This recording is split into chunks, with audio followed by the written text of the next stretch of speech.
Stephen, Huh. do you think Jesus would rather celebrate Easter or April Fool's Day? April Fool's Day. He seems like a trickster. Yeah, little Turned jokester. he turned water into wine. He's like, gotcha. I mean, the Family Guy cutaway was a true story. Da da da da da da da da. You I remember like that that scene? one. Oh no, I remember that. Or dude, old school Family Guy. I can recite it all. Like one of my favorite jokes of all time is like they do a cutaway joke to Jesus, and he's like, "All right, guys, for my next trick, I'm going to turn water into funk." Then everybody starts dancing.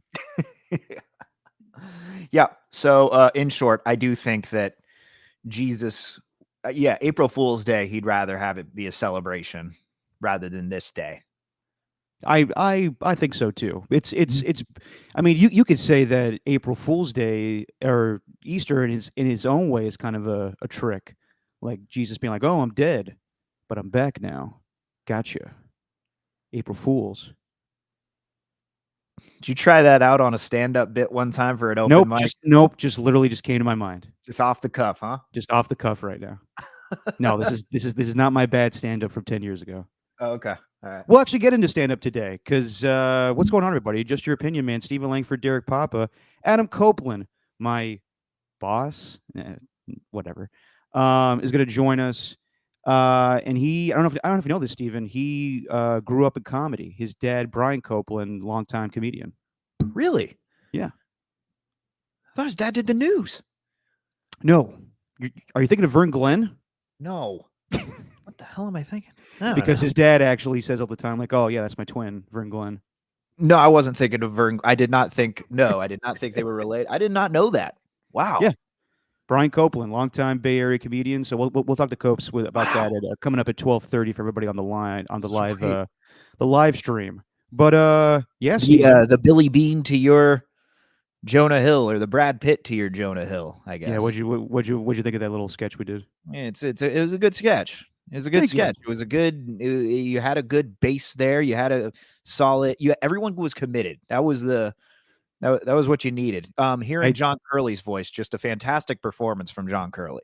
Yes, great performance by John Curley playing himself, John Dickinson playing himself, and shout out your guy, Michael Cano, playing my dad. Got the voice down just 100%. And all the credit goes to your boy, Michael Connell. He is the one that came up with the idea, wrote the script, actually went on some software screenwriting, wrote a screenplay for me and Copes, and just a great job by Michael. Yeah, well, that's what he used to do. But I mean, let's be honest, he stole that thing from Barstool, because Barstool did a similar Moneyball scene with something. Did they really? Except it was a little different. So I'm not going to give Michael all the credit. No, I'm just kidding.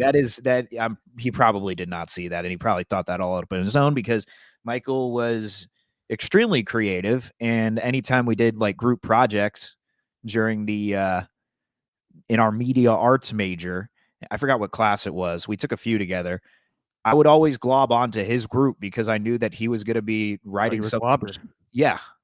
I just knew that he was going to be either like directing or writing something genius. So shout out to Michael. Okay. Well, he did a genius job, and we shot it all in a day within the matter of an hour. So he did a fantastic job with that one. But April Fool's Day, we always usually do a show on April Fool's Day, but you don't like this holiday at all, Stephen, if I remember correctly. I'm over it. I'm just over it. You don't like to be tricked. I don't. And I always try to come on here and think of like, I think today I was contemplating, like, do I come on here and say, "Oh, the Raiders traded up to go to number 3," and people are going to know that by now. So, yeah, I hear you. I do love a good prank, though. Yeah. Like I will always find Jackass funny. I even was a fan of Jamie Kennedy back in the day, if you could believe it or not. His movie was terrible, but the show wasn't bad. Jamie Kennedy. Wow. Yeah, remember Malibu's Most Wanted? Oh yeah. Oh, I know. Oh, Scream. Scream. Oh yeah, he was in Scream. Yeah, that's right. Or Harold and Kumar, huh? It's not to say, King of Forest, Derek. It's not to say that I don't like pranks and don't like those shows. Gotcha. Since I got into radio, I am not a fan of going on the air and then looking through Twitter and then seeing some form of breaking news and then forgetting that it's April Fool's Day because you're so locked in So it's a personal thing. It's really my fault. Like, the reason why I don't like April Fool's Day is because it's my fault that I fell Well, for something. well, I'm trying to think. Have any of the insiders? Well, I'm sure tomorrow they'll do some shit. Like I'm sure Schefter didn't he prank like PFT commenter one year and said like Lamar Jackson's getting traded to the Commanders or something. Yeah. They do have fun, but I do Yeah. remember one year. I think it was a couple years ago where Craig Kimball actually signed with the Dodgers on April 1st. Everybody was like, "All right, this isn't happening." Everybody was like, "No, this is happening actually." Yeah. The one that I truly got fooled by was Anthony Davis and the unibrow. Oh, you thought he You shaved remember? it? You remember that? Yeah, he did the whole. Vaguely. It was like a commercial for April Fools, and he pretended that he Yeah. shaved the unibrow, but he really didn't. And I was really Well, excited that day. I remember when George Kittle told everybody he's getting traded to the Jaguars. Oh Remember yeah, that? that was a good one. Yeah, I'm I mean sure we'll that's get only. some stuff tomorrow, but yeah. I don't think he knew that he was telling the future of Eric Armstead. Dude, so I watched some of the podcast. Yeah, taking a pay cut from whatever he was getting paid this year, 17 million to 6 to 8. But Eric, this needed to be said on a podcast. I don't know. I don't think so. I don't know Yeah. what the point is. I guess it's to. Are we supposed to feel sorry for you? I guess it's like meant to be transparency for the fan base. I don't know, but does anyone really want to hear that you're extremely disappointed just because you weren't going to get paid, 18, 19 million a year like you thought you would instead of what you're Yeah. getting? What was it? A 1 year, $6 million deal is what the Niners offered him. Yes, and which with an opportunity to get up to 8 million. Yeah. But he thought that was extremely disrespectful Yeah. and decided to cash in with the Jaguars, which no one blames him for that. But Yeah. I don't sometimes you just take the high road and just, I know he's doing Yeah. a podcast, but I would have just left that undisclosed. And I'm, you know, I'm sure he'll be fine moving forward with the Niners. But if I was Kyle and John, I'd be like, you don't have to fucking tell everybody what we were cutting you down Yeah. to. The hell, man. Yeah. Yeah, So it didn't end. He didn't end things on great terms, and yeah, you would have noticed that he thanked everyone, like the GM, the head coach, Jed York, but didn't exactly mention Parag Marathe in there, who's I think the guy that handles all of their business dealings and everything. they're He's the Jonah Hill. whatever he is, the executive vice president of football operations. Like I didn't hear any. Maybe he just omitted him and didn't mean to do that, but. That was one name I didn't hear, but yeah, I heard that and I was just like, Well, how man, often do guys mention Parag? yeah, not very often. Yeah, Not very so often. I don't think there's anything there, but I think Maybe that's that just me reading way too deep into it. yeah. And also, if I was Kyle or John, if they're asked about it later on, I'd be like, hey, I mean, Armstead, we chose Armstead over Buckner a long time ago, and also I'm sure we paid him a lot more when we messed up the accounting stuff. So hey, Yeah. It's like the opposite of that wasn't when for you Armstead say, actually. That was just some player. They actually didn't disclose who it was, but whatever no, the case was. it was the complete opposite of, I mean this with all due respect. It was like the opposite of that. He's like, well, I'm gonna say like, thank you for everything you've done for me, but it's the opposite. I feel extremely disrespected. Yeah, Although I appreciate everything that you've done, I feel disrespected. yeah. Hmm. Well, How did that go over? Like, did you guys ever have any callers on the matter, or were you kind of focused on we Giants played it. all week? We played that along with the Brandon Ayuk audio and just a quick segment, and we get it, but I don't think it needs to be a big blown out story. Everybody's moved on at this point. Yeah. I mean, I love that. I love that Shannon Sharp and Ocho Cinco's podcast is going to be the one that has football breaking news. Like you get the inside scoop from all the disgruntled players or players that are in contract negotiations because they got Ayuk to open up. It took a little bit, as much as he would. Ayuk's a relatively private person, so when it came to the contract stuff, though, literally all he said was, "We got some work to do." yeah, and he's gonna let the professionals handle it and all that sort of stuff. But The biggest thing he did was just say like, if they don't, I want to get what I'm deserved, and if I don't get it, then he did like the I'm walking away thing. But I right, think he wants to stay, and I guess the latest is Mike Garafolo reports that they are nowhere near close to an extension. Which, yeah, I get it. It's March for today. Tomorrow will be April. Let's see in a couple weeks. They get a deal done before the draft, and we're all good. But I know if there isn't one, that'll be a talking point going into the draft. 100%. Yeah, that report was, I don't know, that report was a nothing report to me. Nothing. It was just Big old something to nothing throw burger. out there. It's like, really, they're far away on contract negotiations. Yeah, because he's still under contract for one more year. They got time. Let's just be fair too. I don't think Mike Garafolo like tweeted anything out. Like Yeah. the way that our boy Dov Kleiman does it is sometimes these guys just say things in passing and then it's like this guy's reporting on it. No, he just said it on a podcast or he was asked about it. It's not like Mike Garafolo's like, I'm hearing that they are nowhere close to an extension. I think if you ask Matt Mayoko or David Lombardi or any of the other insiders that cover the Niners, are like, yeah, no shit, we know. Yeah. Well, they need something. They need something to keep the NFL train moving here because they want to make it a year-round thing. And Brandon Ayuk is one of the few where it's like, ooh, there may be trouble in paradise, that kind of thing. And they Right. love to ride on that narrative. And I don't think there's really much to make of it as of right now, which is fine. No, Fine. He's in the building, like he's there in Santa Clara. That's what was my takeaway from that nightcap show. What do you think they talked about after his interview? You think like Shannon Sharp and Ocho Cinco opened up about, I don't know, like their body counts or something like that? That or like I'm sure Shannon Sharp asked like, so Brandon Ayuk, you ever get with a girl and she farts right in the middle of sex? Yeah, it's just it's bizarre. This man. is the stuff they talk about on that podcast, and I for one enjoy it. No, I'm kidding. I'm only seeing like clips here or there where that clip with Dion, which was weird, and then the Cat Williams. Mm-hmm. You see, Cat Williams was like, he came out and said like, I made $10 million just from doing that interview. It's the most I've ever made in my life. Did he really? How could that be possible? What does that mean? Just like different opportunities, I'm assuming, or like now I'm sure he's getting more opportunities to do appearances or comedy specials or whatnot since he did that. Yeah. I've seen his 40 time now. I've seen him do a 40-yard dash. I saw that. Yeah, he runs, but he has a funny run. Like it was quick, but it's a funny run. Like how we say how we say Draymond like shoots with a backpack, the backpack 3-pointer. Yeah. Cat Williams kind of ran like he had a backpack on. Like he's got something on his back. I got you. Yeah. Well, him and Tom Brady could race each other now. They're both well in their 40s, or Cat Williams maybe in his 50s.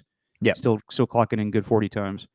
And the NFL does need to stay relevant, Stephen, because on this good Christian Easter Sunday, we got Tennessee and Purdue playing each other right now. We got the Giants playing in a little bit. We got the Warriors playing today, but all of that pales in comparison to the start of the USFL or whatever it was called now. USL, UFL. Sorry, couldn't even get the name that. You just blew that one. Yeah, just shows how important it is. It's the Rocks League. So how into this are you? I'm not at all. Okay. Yeah. Moving on. This is the biggest problem with these leagues. If you're going to cash in on being the off-season NFL, you got to do it right when the Super Bowl ends. You can't wait till now because now we're interested in other shit. This is why the Alliance was great. So, not the Alliance. So we Fleet, baby. Oh my God. Yeah, remember that we were choosing teams. Yeah, the San Diego Fleet was our team, right? Yeah, yep. They weren't great. Leading into the Giants broadcast yesterday, because it was national, leading into that, I think they had a UFL game on, and one of the kickers, like I think, knocked in a 64-yard game-winning field goal. Oh, wow. Yeah. See? Interesting. Has a boot. The Jano of the league. Actually, might be Jano. I don't know what he's up to these days. It wasn't Jano. Trust me, it wasn't Jano. I would have been very excited. If we knew Janikowski was kicking in the UFL, that would be a big fucking deal. Yeah, that'd be appointment television. I actually went to Bay FC's home opener last night, and how was that? Oh, it was great. But if Sebastian Janikowski were kicking in the UFL, yeah, I probably would have skipped it. Yeah, or the USL. USL? What is it? UFL. It is UFL. All right. Yes, it's the XFL mixed with the USFL. Right. For the biggest merger of all time. Home opener was great. Sweet. Yeah. Well, I will tell you a little bit about my experience at the Coliseum on Thursday for the opener in the parking lot. But real quick, this is news this morning. We'll talk a little bit about the Giants here before we talk about how they've looked lately. Steven, we knew that, so when the Bay Area had its high drafted players all in unison, kind of at the same time, and none of them have panned out. Trey Lance didn't pan out with the Niners. James Wiseman didn't pan out with the Warriors.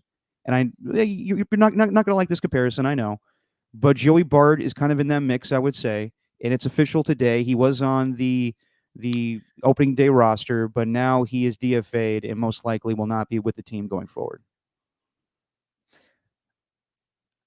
I don't know if I'll count Trey Lance in that conversation because they drafted Nick Bosa. It was Joey Bart, Nick Bosa in 2019, and then James Wiseman in 2020. So I'm not going to count Trey Lance, although they did miss on that pick. But I more lumped those three in together. Whenever it was the talking point, it's like, where's Joey Bart's development? Well, look at what Nick Bosa is doing with the 49ers. Then you had James Wiseman, and then the comps all over the place. I never really threw Trey Lance into that. I did just because it fits the narrative of the highly drafted player that didn't pan out. For sure. So that Yep. fits that. But Yep. just your thoughts, Steven. I mean, we knew this was going to happen eventually. Yeah. Your thoughts on the Joey Bart era coming to an end with the Giants. Man, sucks. Like not just because I think he should be called up. It's not because I think he's a better player than what everyone's making him out to be. No, he deserves to go somewhere else because God, when Posey got hurt and Bart was just forced to get called up, like that's the sort of thing that just messes with your head. And I can't imagine what he was thinking after that season where, he's striking out like, I don't know, it felt like it was like 30% of the time. And he just couldn't figure out major league pitching. I can't imagine what they did to his confidence. Like that's the thing with these guys is when they're getting called up, like this is I'm actually interested to hear what Copes has to say regarding Marco Luciano. Like I don't know where there's going to be a fit for him on this team moving forward. And with Joey Bart, like after they drafted Patrick Bailey and he got called up, you kind of knew there was no other avenue for him to potentially get called up to the big club. So obviously not shocking, but overall it sucks because I remember just having such high hopes for Bart. And when he got called up, Jesse and I went to opening day. It was against the Marlins, and he hits a home run, and you're thinking, damn. And this was the year after he got called up because of the Posey stuff. So, from there, it's just like, God, this guy can turn into a player. And then ultimately, injuries for him kind of set him back. And then just all that time in the minors, he deserves to go somewhere else though, because I don't know, you can't have too many catchers. Like I'd have to believe that if you're a decent enough catcher, which I think he was, and you can hit with power, there's got to be somewhere for you on a roster in Major League Baseball. I don't know where that is right now. I'd have to go and look at every team, but anyone can use a power hitting catcher like that. So wherever he goes, man, I just want Joey Bart to be happy. That's what I want. So with saying that, do you think they should have kept him just because it's more depth of having a catcher on the team? No, because there just wasn't a space for him. Like Patrick Bailey's going to be that guy, and you need a veteran back there, like Tom Murphy, for example. He's that guy. I know Eric Kratz used to be that guy. Now he's doing like Foul Territory TV, and Stephen Vogt was another one. Like that's what they've always done, and it just wasn't going to fit. So he didn't need two potentially starting catchers, though. I don't know what his future is. I don't know if he's just a career backup anymore. I think there's still some untapped potential. Yeah, I mean, we'll ask Copes about this too. But your quick thoughts, Steven, before we have Copes jump on, about the way the Giants have looked these first three games. Well, I mean, what do you want me to say? Like, they look awesome so far. Like they've given the fans a reason to watch, and they're lucky they're doing that because, like, right now, if you're looking at just the Giants from a publicity standpoint, it's I'm not going to say it's at an all-time low, but it's pretty damn low right now. I think there was like a Chronicle article that came out where some people's blocks at the stadium were getting taken out or something like that. Yeah, the Shehey kid had that scoop too, and I guess the Giants reverted once that article came back or came out. Okay, gotcha. So, yeah, at the very least, they're putting a winning team on the field. Like Jung-Hoo Lee is just impressive. He's every bit as advertised, and I'm obviously not going to go so far as to say he's the best free agent signing they've had since Barry Bonds, but looking down at the list, there's really not like tons of competition. He can easily take that place as like the best that they've had since Barry Bonds. If he keeps this up, like it's still so early, so early.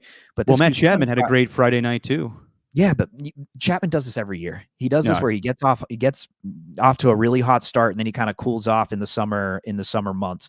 So I still want to see that sustainable. But God, the thing with Chapman, and you could see this going back to the A's, and I felt the same way with Crawford, which was really strange seeing him in a Cardinals uniform. It didn't feel right.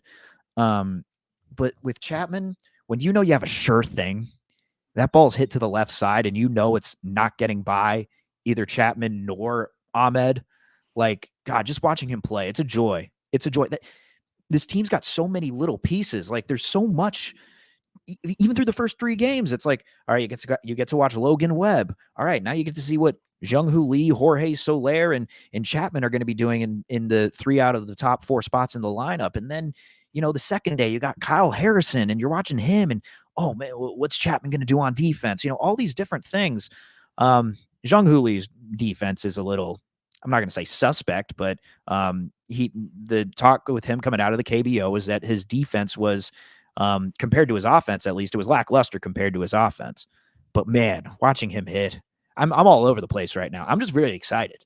yeah, I truly am. I'm not going to say they're going to win a World Series this year, but man, they have put a watchable team on the field, and it's going to bring me here to the TV pretty much every day, every night. Like some nights it's like, do I really want to watch do I really need to watch Giants and I don't know, Pirates on a Tuesday night back in like 2019? Did I really need to see that when the team seemed to have lost interest? Not really, but there's new life with Bob Melvin at the helm and everything. So very excited, man. I love it. no, you should. I mean, it's a different product than it was a year ago. Between Jung-Ho Lee is very fun to watch, and I'm with you, Steven. It's not an apt comparison because Matt Chapman's been playing for a long time, and Jung-Ho Lee's just starting his career. So it's going to be fun to see what happens with him and the Giants. Even Jordan Hicks yesterday was fun to watch. They're just different. Yeah. Bob Melvin making the moves. I mean, he didn't. I think everybody was like kind of puzzled opening day when it's like, oh, Joey Bart made the team, okay, but then he doesn't take that much time to be like, nah, we're moving forward. So I think they're doing all necessary things. I think they're fun to watch, and yeah, I watched them yesterday, the game against the Padres. They look different, but they scored a lot of runs to start the year a year ago. They struck out a lot, and they scored a lot of runs. So we'll just see if they stay consistent. The pitching's different, but yeah, I'll even say as not a Giants fan, they're going to be interesting to watch. I think so. But we got to watch them at Oracle Park too. Like Oracle Park is just different. It's especially with the offense. Like balls can fly out of Petco, but with Oracle Park, it's a little different. So yeah, I think that it's obviously a long season. I don't want to jump to any conclusions. Like, good Lord, but man, you can't help but do it. And I think the thing with Jung-Hoo Lee is why I get so excited with him is because he's here for the long haul. You don't know with Chapman. You don't know with Snell. You don't know with any of these guys, really. They got a great team this year, but man, that Lee signed a 6-year deal, and God, with the way that everyone reacted yesterday to that little shopping cart thing in the shower with the beer in the beer shower, and he just says, "I love you." Like, dude, love this guy. yeah, no. So there's just something special there. I think they really got something with him. And Ernie too, I think, kind of nails it here. Watch the A's pick up Joey Bart. I mean, they already got who they got. They got Ross Stripling, they got JD Davis. They just picked up, and who went there? Alex Wood. Scott Alexander, reliever, but he's on the injured list right now. Yeah, the list kind of goes on. So let me say, I mean, the A's are awful. They're hard to watch. Yeah.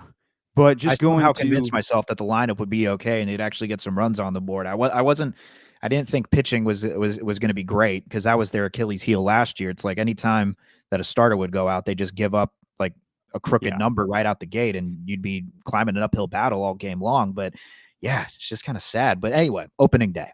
Well, I mean, it's just a hard product to watch right now, and it's a hard product to get behind, given the team is not good and just what they're doing in Oakland right now. But I went to the Coliseum, met up with Carl Buszczyk, and it was fun. I got there a little late, right before first pitch, but everybody was having a good time in the parking lot. Casey Pratt was doing his thing. Saw Peter Hartlaub out there having fun. It's I love the fan engagement and all of the the fun things they had up to kind of mess with Dave Cavill and John Fisher, and even Stephen Babs showed up as I guess like a parody uh, Dave Cavill, and Bro, he was so into character that I said, "What's up, man?" And he either he doesn't recognize me or he was just so into character that he didn't want to say anything. bro, he was on a commercial. I popped up Stephen on Bab? you. Last Dive Bar posted a commercial. I forgot what I was watching. It was obviously an A's related video, but the Yeah. last Dive Bar had an ad before it. And then what do I know is Stephen Babb popped up as Dave Cavill. Hey, good for him, man. I was like, what the hell? He plays that role. He plays that role pretty well. But it was fun, and everybody chanted, sell the team in the fifth inning. And I don't. I know I tweeted out like it's a better atmosphere out here than inside. I don't knock anybody for going to the games. I don't. If you still want to go to the games, have fun, enjoy yourself. But for me, I'm just kind of conflicted. I don't know why I would want to go right now. But it was fun, and I know everybody was like, "This may be the last time we do this." Not the case. I think that we'll be doing this a lot every year. This will be a never-ending thing where we just go back to the Coliseum for opening day, and people have the rallies and the protests. And Casey Pratt had the scoop last night. I don't know if you saw, Steven, but Casey had the details of Oakland's offer to the Athletics to extend the lease in the Coliseum, 5 years with an opt out after the third. It would cost the team $19 million a year. A sell on the Coliseum stake, so they would give up some, I guess, stock there, and they would also grant the Coliseum one exclusive year to line up owners for expansion. I don't know how that's possible.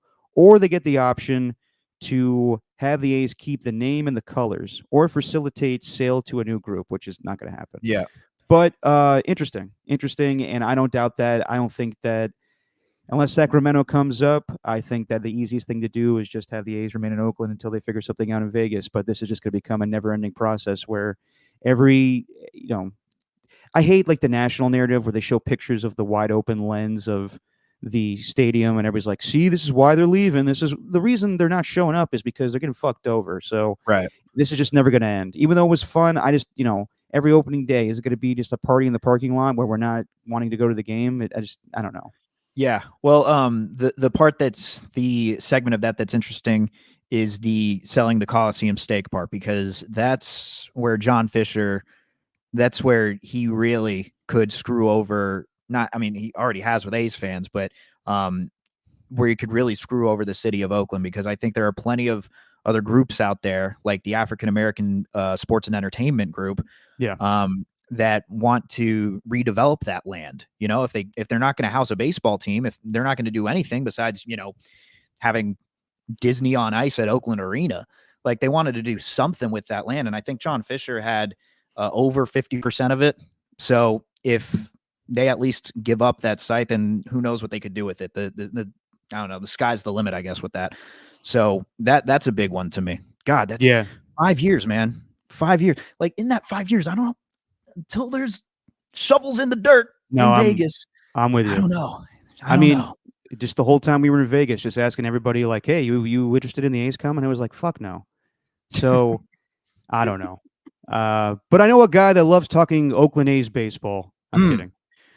Coming up now is the program director of KMBR, but he's not just the program director of KMBR. He's also on the air doing Tolbert and Copes every weekday, 2 to 6. And now he's on with us, ladies and gentlemen, Adam Copeland. Wow, what an intro. How was that? What's going on? You've begged me for weeks to do this. You're like, please do my podcast. Please, please, please come on. I didn't beg you for weeks. I asked you earlier this week. You begged me. You dip out of work early on Tuesdays to come record this thing. Now I got to give up my Sunday afternoon. Early? Easter Early. Sunday. Yeah, because you had so many things to do on Easter Sunday, did Yeah, pray. Yeah. Was he just super casual when he asked you to? He's just like, Copes, I got a podcast. We do it. It's pretty good. We do it on Tuesday nights. If you want to come on, you can. If not, it's all good. It's all good if you don't. But Yeah, he like James guilted me. Moore- He was like passive aggressive. He's like, yeah, dude, if you got time on Sunday, if you can make time. I mean, if you're around, I don't want to like eat into your day or anything. And I was like, and then he's like, 45 minutes is good, right? You can go 45. No, I simply asked how much time you got. He's like 10 to 15 minutes. I'm like, knowing you, you're just gonna, blab and stay on for 45 minutes. We'll see. I'll hook you in like hot ones with my good questions. All right. Well, Steven and Copes, you guys haven't met each other, and you guys used to go up against each other at 5 a.m. So duke it out. Yeah, right. Well, Steve, I for a while I thought like, this is now just one more notch or one more tab I get to put on things you owe me. Yeah.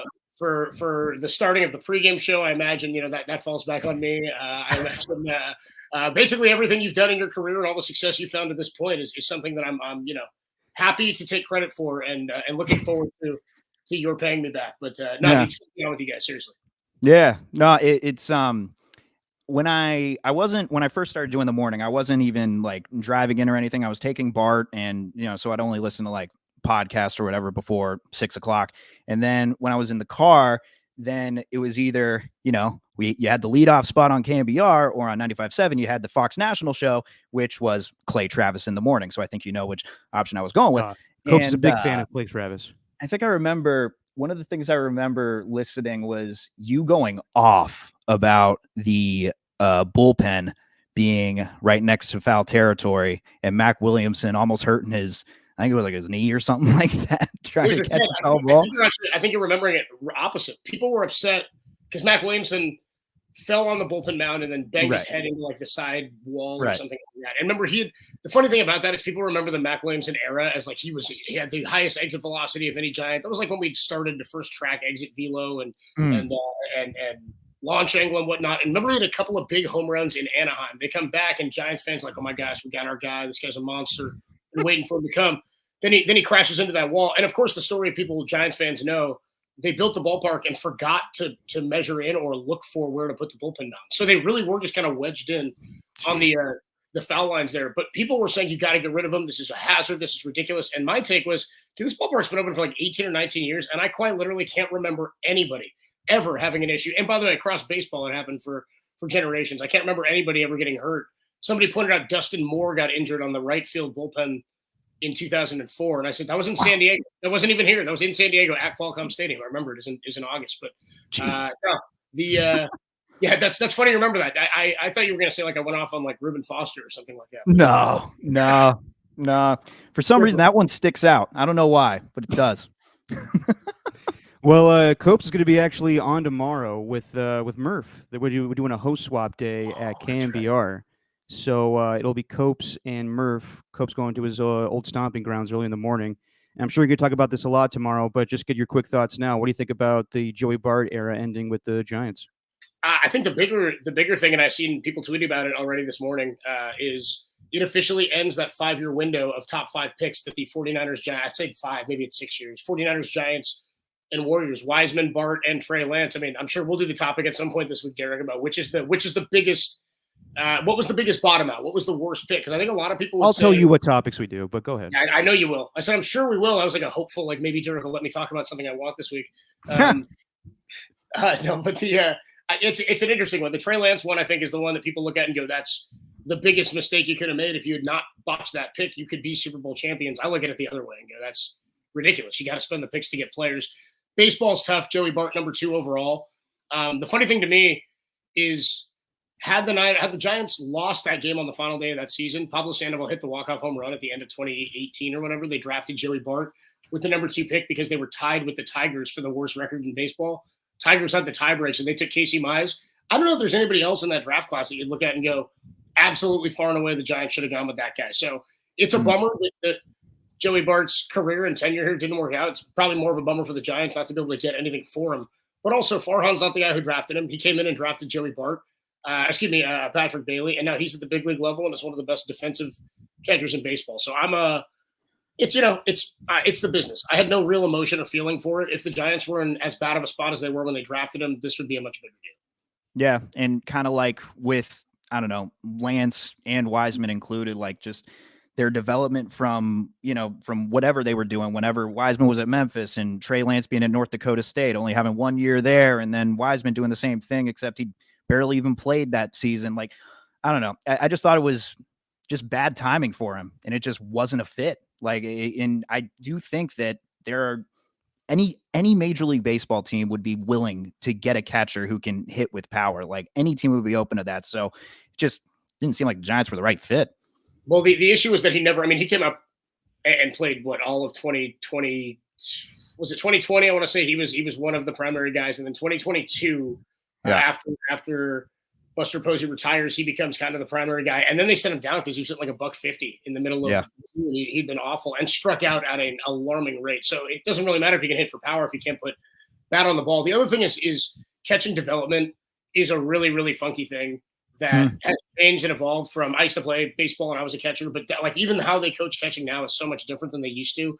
And the development of that, it's like big men. We talk to Tolbert all the time about it on the show, that the hardest thing to develop in the NBA is a big man, because it's just the weirdest position to play. You've got to know where to be. You've got to know how to fill lanes. You've got to know where. You've got to be a multifaceted talent now to play in the NBA. Same can be said about catching. They just want you to be a good defensive catcher. I think more often than not, baseball managers and GMs would say, if you can call a good game and I don't ever have to think about you behind the plate, I can live with you hitting 215. A lot of guys make a lot of good careers in baseball as backup catchers, hitting 220 and being good defensively. So I think Joey Bart's probably not that bad, and I do think he's a big league catcher, but just wasn't a spot for him here. And Tom Murphy's pretty good for the Giants right now. All right, let's get to the real reason why I wanted you to come on. Why are you and all Giants fans petty about Shohei Ohtani? Because he's a Dodger. What do you mean, why? Well, say one nice thing about the Dodgers. Come on. They had the first black player. There you go. Nice. I wasn't even something nice. It was just factually accurate. And you know what? Why did they wait 70 years to put up a statue? By the way, okay. See, now I'm gonna go off on other Dodger crap. We do that. So here's the Shohei Ohtani situation for me. I'm not petty about.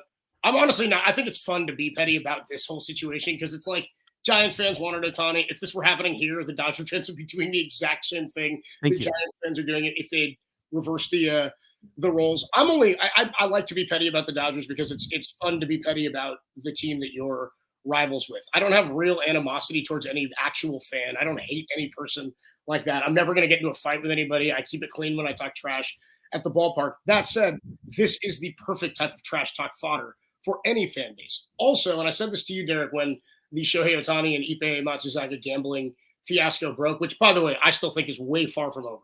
I'm more skeptical about how it's gone down to this point than I am like Shohei Ohtani's actually a gambler and did something shady. I actually think it's shadier that we don't know any of the details. It's been weeks now, and he's not answered a question from the media. I don't buy for a second that man doesn't understand English or speak English. I think everybody knows that.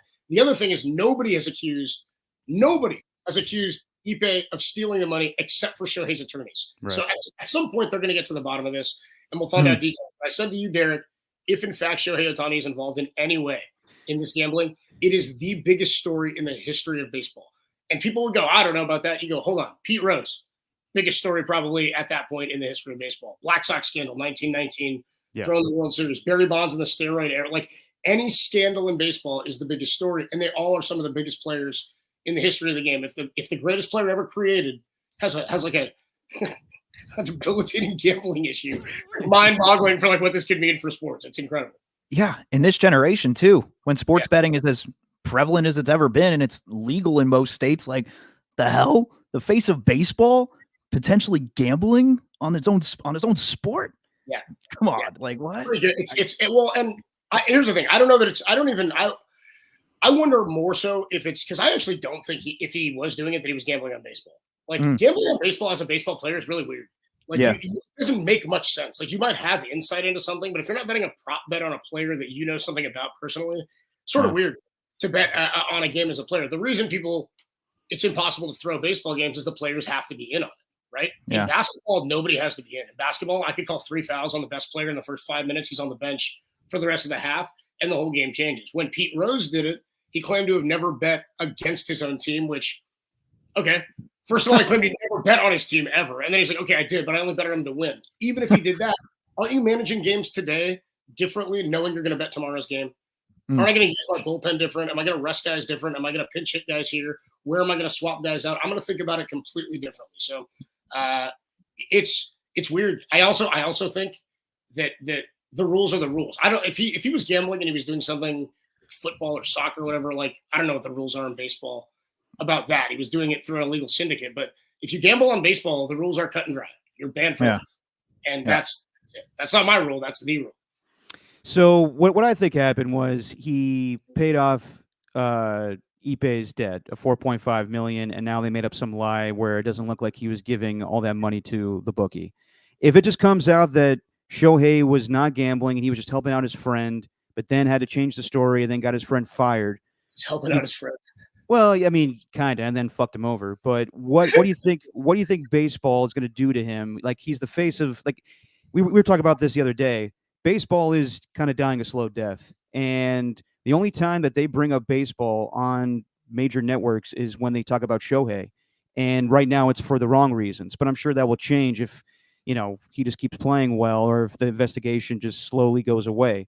Do you think Rob Manfred in Major League Baseball would just give him a slap on the wrist, or do you think they would come down his road if it turned out that he was paying the bookie off but didn't actually gamble? That I have no idea, because that would be sort of like, first of all, Rob Manfred may not be the commissioner when it's time to hand down any sort of litigation or punishment on this. Jeez. We also have no idea what the legal ramifications are, right? Like, did he break a law? Is there something going on? Like, do we even know that all the documents have surfaced? Like, the FBI is going to figure, if the FBI is involved and they're looking at paper trails, they're going to figure out everything. So the story to me is weird. And the reason it's all fishy is because the story has changed. There's been lies. It's tough for me to give any one person credit here or to say, I believe this has happened. I believe there's some semblance of the story they've told us. I also think there's maybe a lot that we don't know behind the scenes. I also want to know why Ipe was offered up for a 90-minute interview and then just said the next day, nah, it's all a lie. Lied about everything. So it's I don't know that there's a precedent for this kind of punishment. I think baseball will be very careful because it's Shohei. And I think that if there's an outside of the game legal issue, that they'll allow that to take place and then punish based on that rule that was broken. So I do have a question about Jung-Hoo Lee, because these first 3 games so far, like not trying to be too hyperbolic, but just looking down the list, obviously with exception of Barry Bonds, that's the greatest free agent signing of all time. But like, should, I don't know, that 6-year, $113 million deal pan out? Like, I'm not saying he's going to be this, but he could be, besides Barry Bonds, one of the great free agent signings that they have ever agreed to. Like, I'm just seeing so much from him as far as like just positivity, baseball acumen, everything just pouring out right now. I have such high hopes for him. What have you seen so far from Jung-Hoo Lee? What do you think? I love it. I mean, he's the type of player that was my favorite kind of player in baseball when I was a kid. Luis Ariz is another one. Like, he's not fast, but he's a bat to ball guy. I love Tony Gwynn type players, guys who are contact.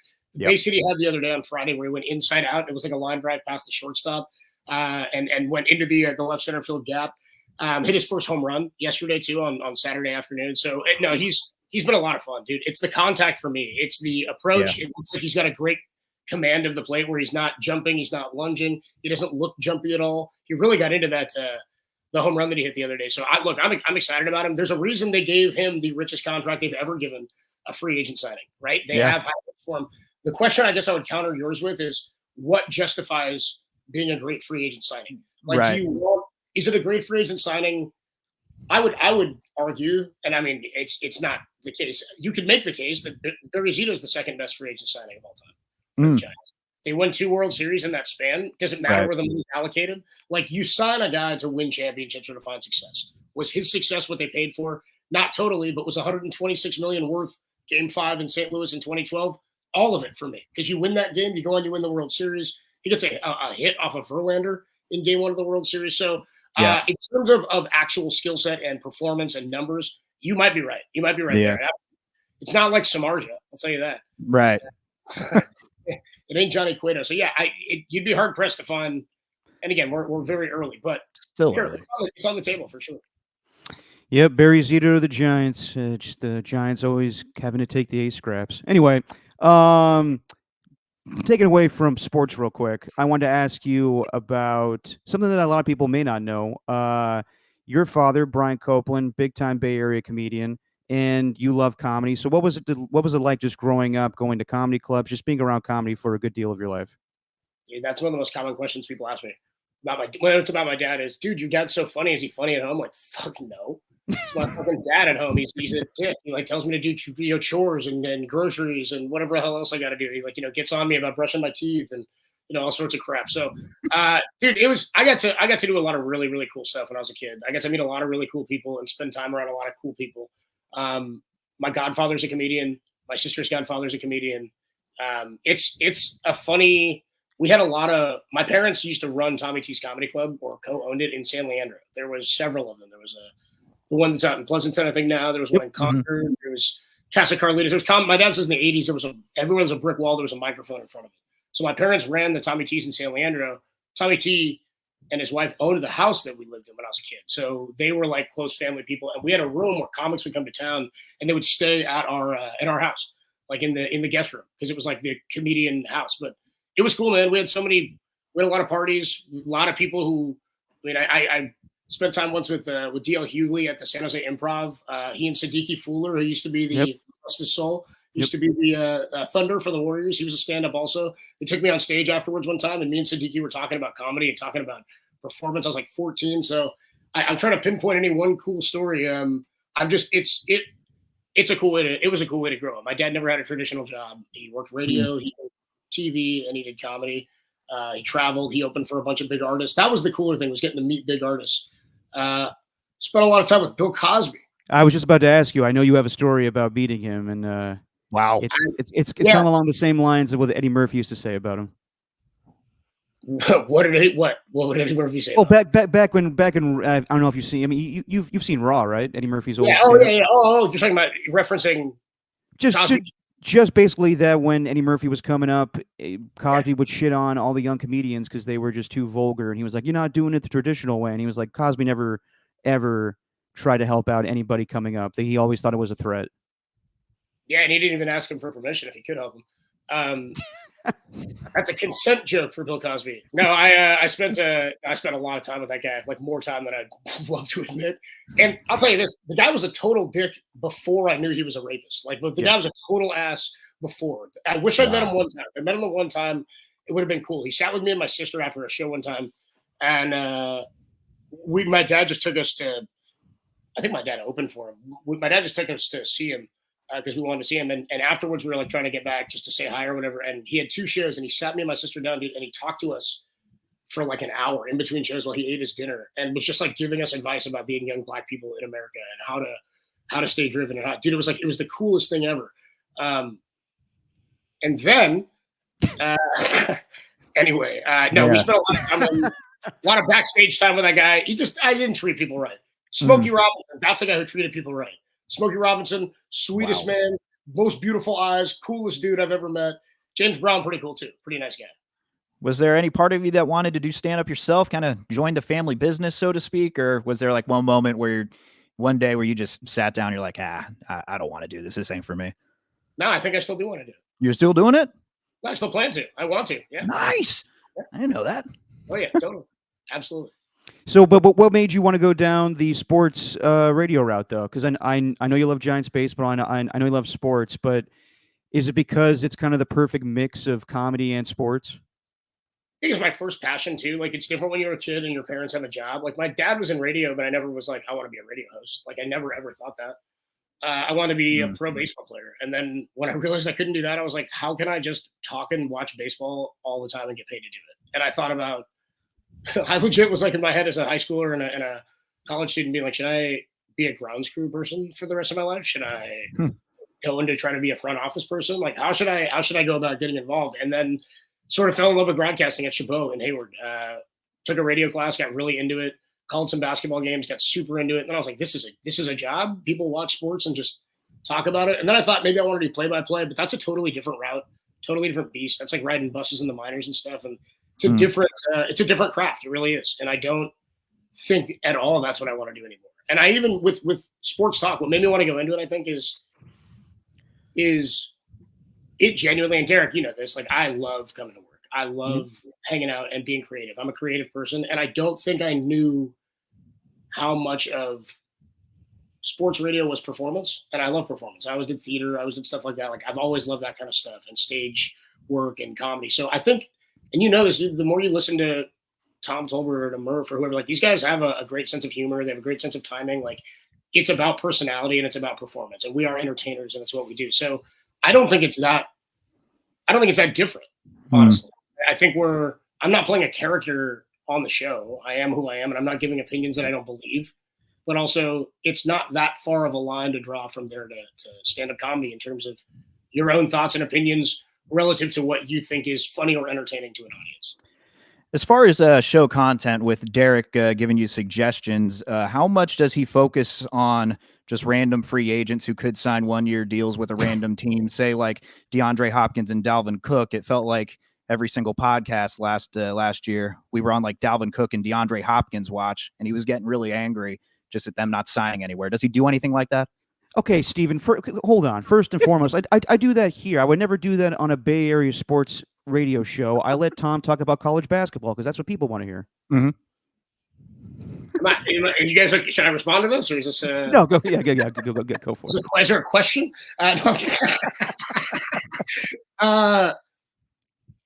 No, yesterday, was it Friday, Derek? You said something to John Curley. You were like, dude, you hear about so-and-so, the 1-year deal? I nailed it. I said Hassan Reddick's going to get traded today, and John Curley's like, okay, my man. And then he left. Like, all right, my man, who cares? All right, it's baseball season.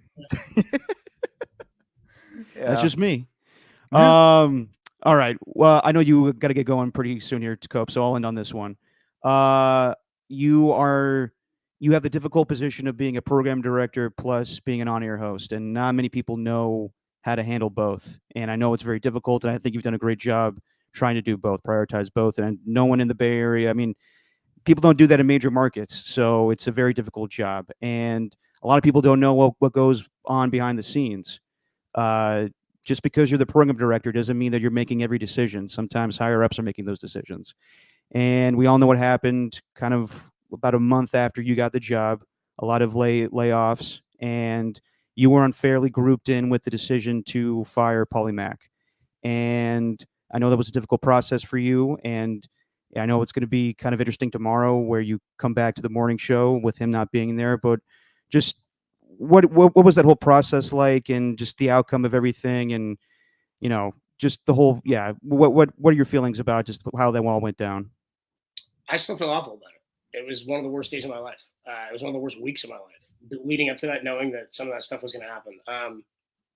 The job itself and that stuff, like, it comes with the territory. It's like it sucks, and it can suck, and then you know how bad it was for me and how hard it was for me, dude, and like it's still really, really tough. A lot of days. Today's a day that's not that easy for me to think about stuff tomorrow and what's coming up this week. But that process taught me a lot in hindsight, I think, about who I am. And like, I'm a pretty moral-based person, and I have morals that I'm not going to step off of. And Derek knows that. And I'm pretty firm on certain stuff to a fault sometimes, where I'll die on hills that I think are worth dying on, because I'm like, that's okay. I can do that. But in taking this job and being now much more part of a corporate environment where I've never felt or seen myself as a corporate person or somebody who's going to sit at a desk for the rest of my life, it solidified my thinking in, I'm much different than a lot of the people who have done this job before me. I'm much different than a lot of the people who are doing the job currently in other stations around the country. And there's nothing wrong with the way they're doing it, but I have to stay true to me and what I do and what makes me successful and has gotten me to this point, because there's a reason they picked me, and that I'm that the situation is so different. There's a reason they offered me this job, and it's because they want to completely overhaul the way the station has been operating in terms of the way it's planned, the way shows are planned for, the way we promote things, the way it sounds in general, the updated nature of the way KNBR has gone, I think, in the last 4 months. Like, if you've listened for the last 10 years, you would know absolutely that the station sounds different, not just because of personalities, but stylistically the way we're doing things. So it really did solidify my confidence in myself, in knowing who I am, because you're unsure of yourself a lot. There's a lot of unsure. I'm a very confident person, and I'm unsure of myself a lot, especially in this role. So things like that, remembering those moments and being like, dude, that was so bad. And I wasn't like, all right, I'm still not over it, which tells me that I care a lot about this, and this is something that I'm gonna put everything into. Well, man, I think you're doing a great job, and just keep doing both. But please, just stop doing your Sean McVay or Al Davis impression on the show. They're terrible. All right.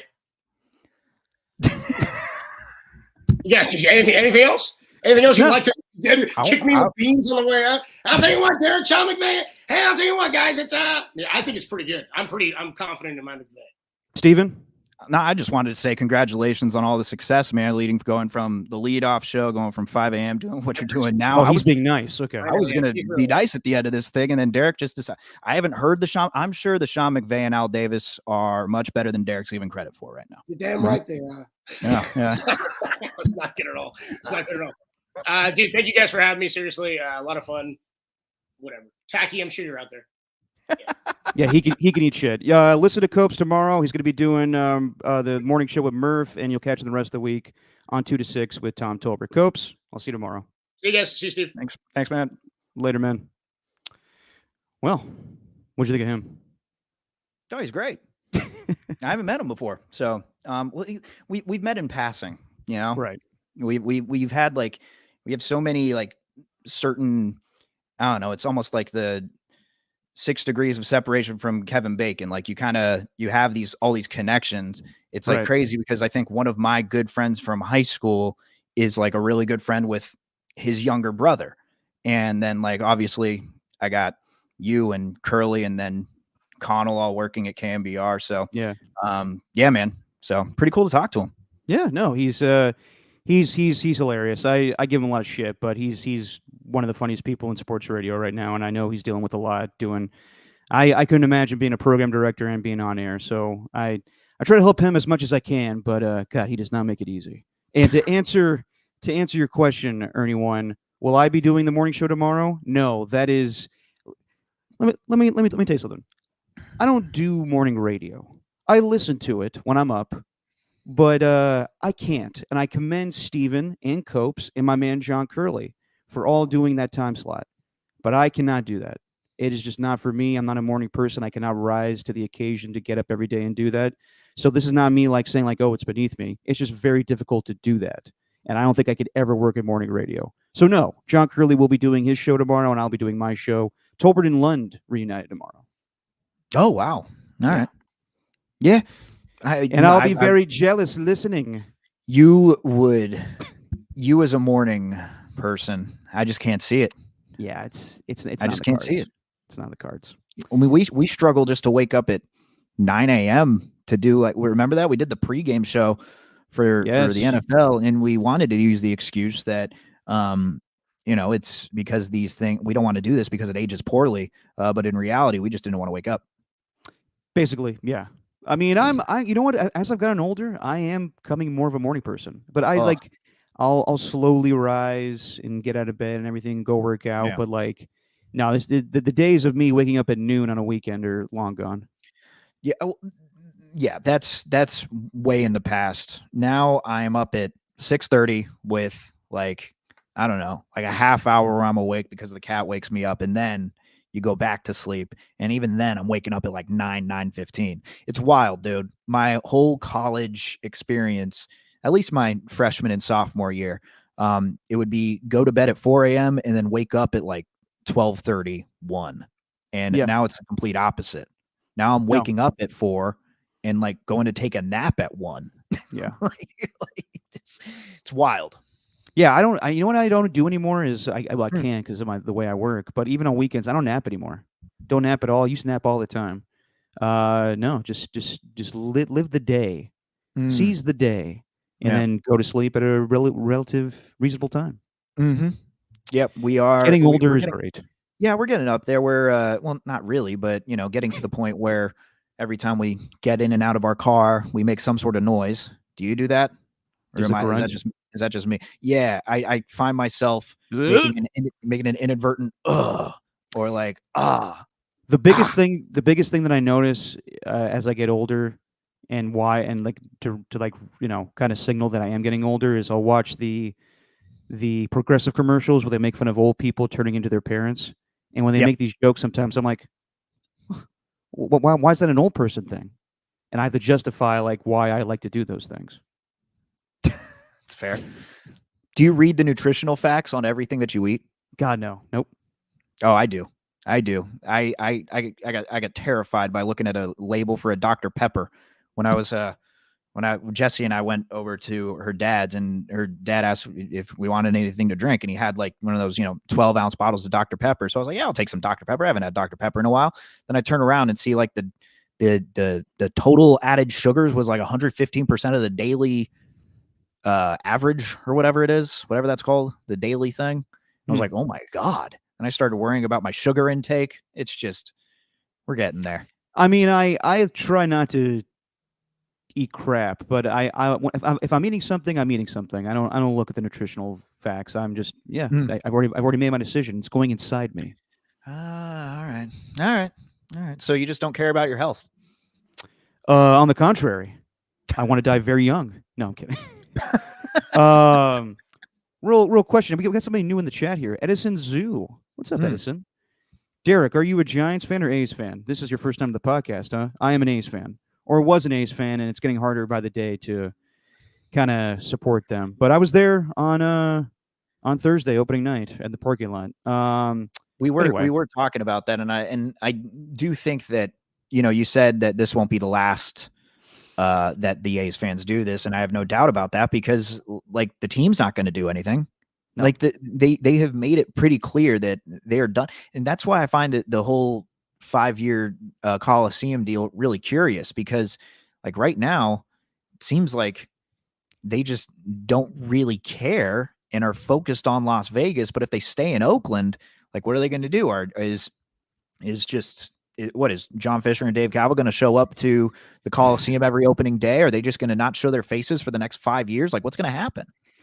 That's why, like, 5 years. I guess they've done it long enough. I guess it's not. I mean, what's 5 more years? Exactly. But I think when you've already said you're moving, like, I don't know how long this can last. Like, we're going to do this every year where it's just like, yep, the A's are back in Oakland, but we all know they're leaving soon. Yeah. Like 5 years is a ridiculous amount of time. And that's how much that's how long they need to build this stadium. Steven, I think you're spot on, because you nailed this when the news broke that they are moving to Vegas. You're just like, I don't know if this is actually going to happen. I'm very skeptical, and I think more and more about what Evan told us on the podcast about how the A's just may not play baseball. But I think at this point they're going to have a home. Yeah. So whether it sounds like they're staying in Oakland, but I don't know how much people are going to love it. Like basically, I think the example of irony is that the A's found a new home, but yet we'll have 5 more years of Oakland A's baseball. But we all know that they don't want to be here. Yeah. It's just fucking weird. Yeah, it's weird. And imagine, the next place that you're going to live, let's just say you're living with people who don't want you there, but you have to stay there because you're contractually obligated to. And, you just signed an extra 5-year lease. And by the way, the people that are in that next place that you're moving into, they don't really want you there either. I'm just like, I'm not trying to make a sweeping generalization, but my brother was in Vegas just now, and like just meeting people, talking to some Vegas natives, and taking Ubers and whatever, just talking to people about the A's. Yeah, they don't want the A's there. Like there's the interest, there's not much of it. And I don't know, I think if anything, forget ownership. I just thought about this now. Like, forget ownership.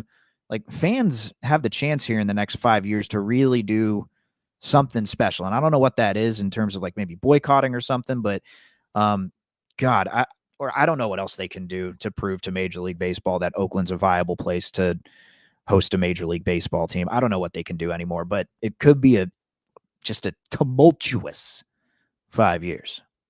Well, this is the interesting part of Casey Pratt's tweet, where he says, as part of the agreement, Oakland will be granted 1 exclusive year to line up owners for expansion. Are the A's just supposed to help them out with that? Like that's a hell of a thing. Yeah. Well, that's what Sacramento wants, right? If Sacramento has that team, then Vivek Ranadive, who owns the River Cats and owns the Kings, like he's gonna try and push Rob Manfred to get an expansion team there and prove that Sacramento is the viable expansion town, even though there's plenty of other places like, Nashville in the running. I think Portland, those kind of places. It's just, it's a mess. It's all a mess. It's a big stinky mess, and yeah, I can't see the A's wanting to help out Oakland in that regard because they've said nothing but negative things on the way out. So I don't know. Like I always say, we will see what happens here. Yeah. Edison, real quick. I met you, Derek, last baseball season before Giants came with KMBR to do the show at the ballpark. I remember that, Edison. Hopefully I see you there. We'll be back at the public house this year. Quick transition to football, Stephen, because there was news. Oh God. It was a pretty big trade, I would say so. No? Yeah. All right. Hassan Reddick gets traded from the Philadelphia Eagles to the New York Jets.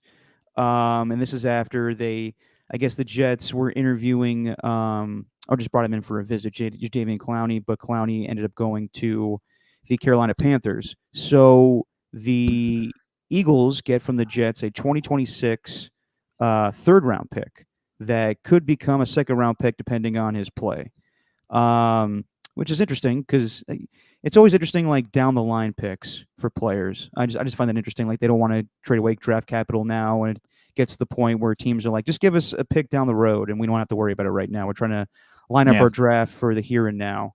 But yeah, I think I mean the Eagles were gonna have to pay him, I think, $1 million by tomorrow, so they move him before that. They made moves in the offseason to shore up their defensive line. But I think this is actually a pretty big move for the Jets. And I think the Jets have done solid moves to help out, I guess, and hopefully Aaron Rodgers' first full season as Giants quarterback. Or Jets. Yeah. Well, it is a big move. It is. Jokes aside, it is big because Hassan Reddick's a very good player. If you had to take the 1-2 punch of either Max Crosby and Christian Wilkins and Hassan Reddick and Quinnen Williams, who would you take? Ooh. It's tough. I would go with Quinnen Williams, Hassan Reddick, just because Quinnen Williams, I think, is a better player than Christian Wilkins, but it's close. Yeah. Yep. But that's going to be a good duo. I mean, think about everybody that's on that Jets defensive line. So really big move by the Jets. And I guess what prompted this move is because Woody Johnson screamed at Robert Saleh to get it done. Yeah, there's no way I'm believing Woody Johnson when he says nothing happened. Like something happened. But do you believe Colleen Wolfe when she said she heard something? Yeah, what didn't she like come out with a whole you know what's hilarious? Or yes, yeah, and she said it. Yes, I mean Colleen Wolfe does a great job at NFL Network. She's not a newsbreaker. She, I guess, was there for the league meetings, and she goes on the Around the League podcast, and just said, "Yeah, I at the party I did overhear, or maybe she didn't actually see it herself, but she did say Woody Johnson and Robert Saleh got into a heated argument, which I can believe. That's not like crazy, like that wouldn't happen. I believe that. So then she had to retract it and say like I overheard it. It wasn't actually like it was secondhand news. So she's got to be better in that department, but." Yeah, I don't doubt that. And also, I find it hilarious. Woody Johnson, owner of the NFL Network, owner of an NFL team, but the owners basically run NFL Network.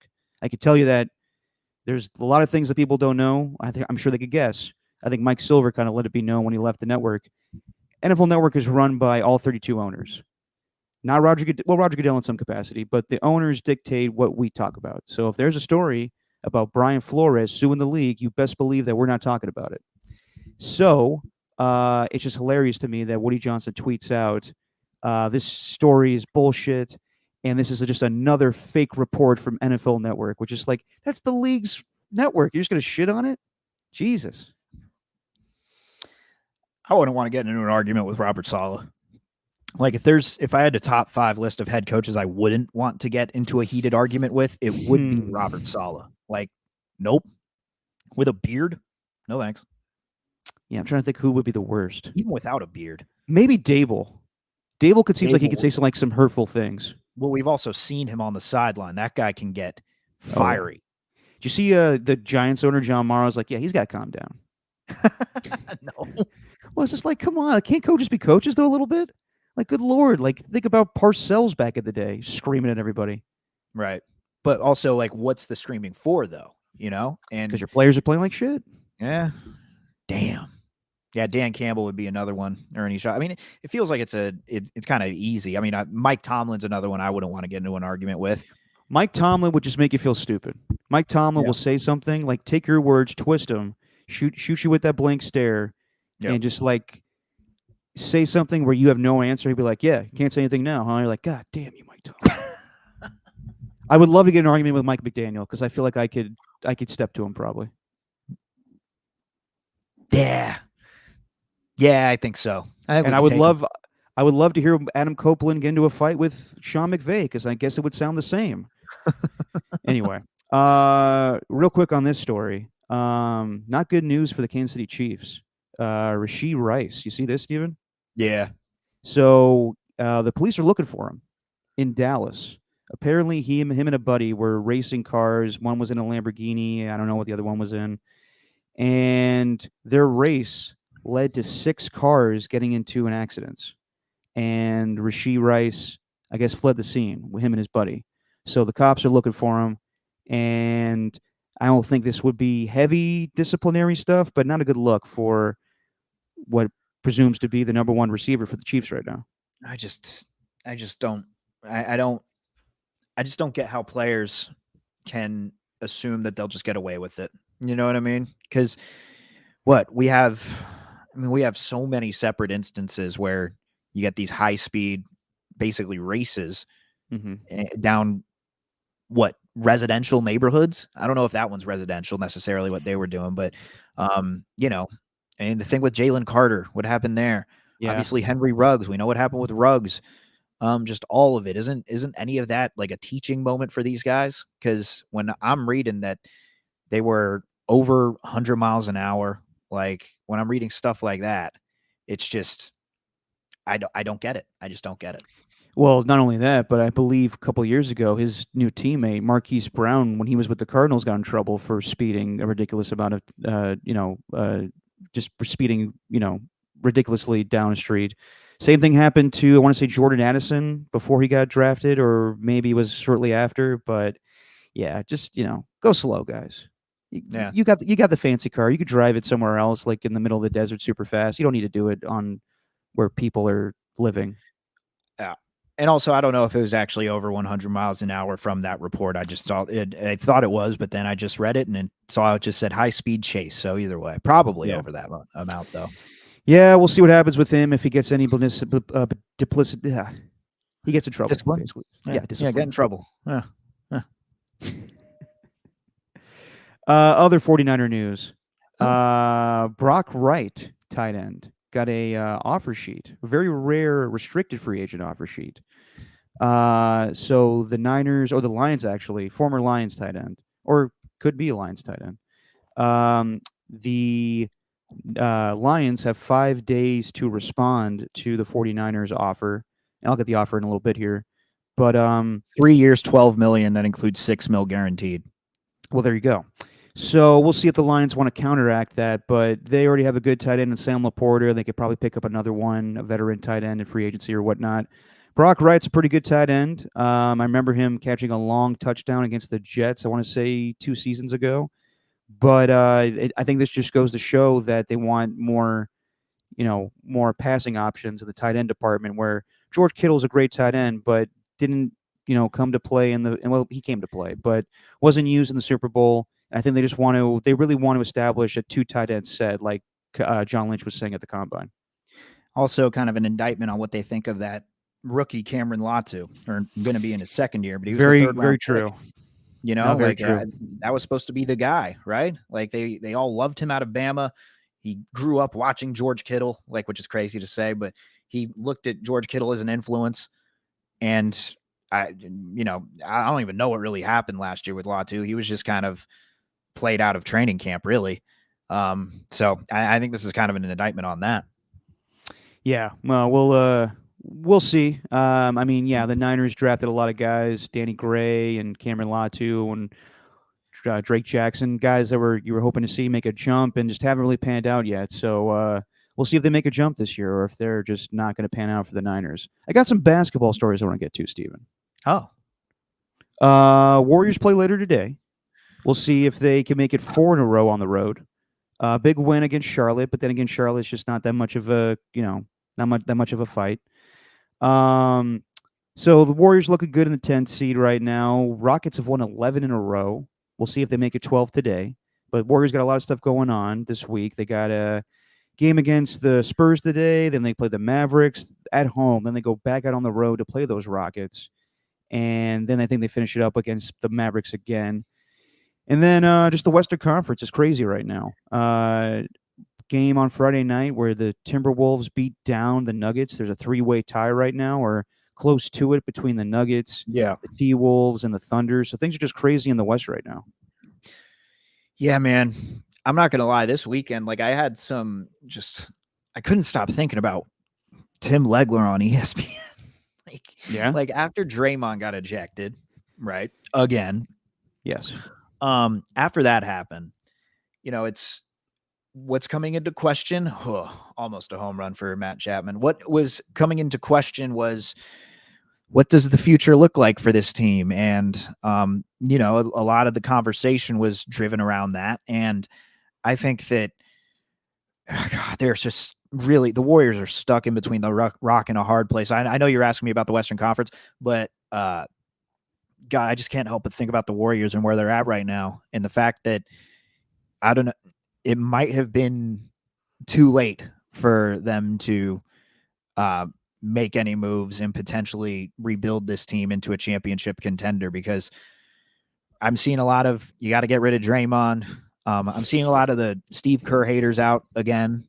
You're seeing a lot of that, and it's just, whatever these moves are, it's not going to get you back into title contention. Sure, it might give you a much better outlook in watching the team, and you don't have to deal with that sort of thing anymore. And yeah, sure, like Draymond's antics are kind of becoming a hindrance now, as opposed to, oh, that's what we need. That's the type of player we need. That's the type of player that any team would want. No, it's kind of, he's almost holding the team back in a way, or he has been with these ejections. Like, I just don't know where they go from here. I really don't. I think that was like the top thing on my mind this weekend when it came to basketball. It's like, where do the Warriors go from here? Like, what are they going to look like in the future when Steve Kerr's contract is up, and Steph Curry? Who knows what's going to happen with him when when Draymond's contract is up? Who knows how long Clay's going to be around? Yeah, I just don't know what the hell's the future of this team.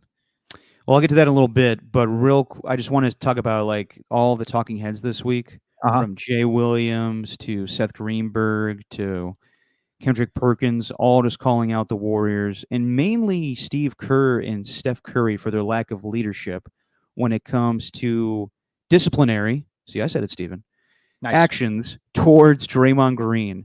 And I don't think it's fair to blame Steve Kerr for any of this shit. Steve deals with it, and Steve, I mean, I think we all know Steve is annoyed by Draymond. I think if it were up to him, he probably would have suspended him, or probably would have traded him or something at this point. But I think a lot of it has to do with Steph saying to Steve, I need this guy.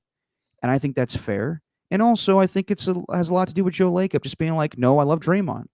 So, yeah, he may be traded this offseason. I have no idea.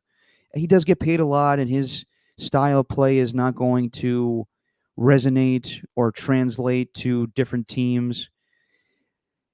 Yeah, the Warriors, I think, let Draymond do a lot, and it's annoying. And we all saw it. Steph was visibly upset with him getting kicked out. But I don't think it's incumbent on Steph either to go chew him out. That's not Steph's style. It never has been. It was good enough for everybody when they were winning 4 championships, and now they want him to be a hard ass. So I think it's unfair to blame those guys. I think the only person you could blame really is the guy that actually commits the actions, and that's Draymond. Look, he is way past the point of anyone really telling him what to do. Like, he's his own man. And he knows that. He's a grown man. He's in his 30s. He's not going to change his ways. And it's not on, like, I agree with everything you said. It's solely on him. And I don't know. I think they were just trying to find some sort of talking point to bring an added element to whatever conversation they have, because it's not easy. It's not easy doing a daily, multi-hour show. But there's some when it just feels like it's very, very hot takey. And I think that they saw the traction that Stephen A. Smith got the last time that he questioned Steph Curry, and they could carry that for a week, or that could carry them rather for a week almost. Yeah. And oh, sure, they saw that and was just like, yeah, we got to bring Steph into this somehow. No, definitely. But I mean, I think Jay Williams even retracted what he said. I think initially he said, like, I texted around the league and people were like, how could Steph let this happen? Like, you got to question his leadership. And then I think the next day he was like, yeah, I may go back on that. Like, I don't think people question Steph that much. It's like, well, then what are you talking about? Anyway, as far as the future, moves they can make, let me ask you this real quick, Steven. I talked to my little brother who's a big Minnesota Timberwolves fan, and they are getting by right now with Naz Reid filling in. Naz Reid kind of playing that Karl Anthony Towns role, and Rudy Gobert playing the 5. Could you? I mean, like they're playing well right now. We'll see if Karl Anthony Towns comes back in the playoffs. Could the move potentially be trade a couple of first round picks that are way down the line? Maybe Draymond, but then they got Jaden McDaniels. So I don't know if they need him. You would have to probably move Kuminga. Just trading pieces for Karl Anthony Towns if the Minnesota Timberwolves don't need him anymore. So you'd have Draymond and Rudy Gobert on the same team? Not necessarily. I don't know if Draymond could be packaged in that deal, but most likely Jonathan Kuminga would have to be, which is ironic because that was part of the trade with D'Angelo Russell to get 7 and 14. All that sounds great, but I don't know if the Warriors are at the point where they need to be, I don't know, buyers, so to speak. Yeah. Like, can they really afford to give up first round picks like in 2030, 2031, just so you could be better in 2026? Like, you'd have to think they're going all in the last 2 years of Steph and Steve Kerr.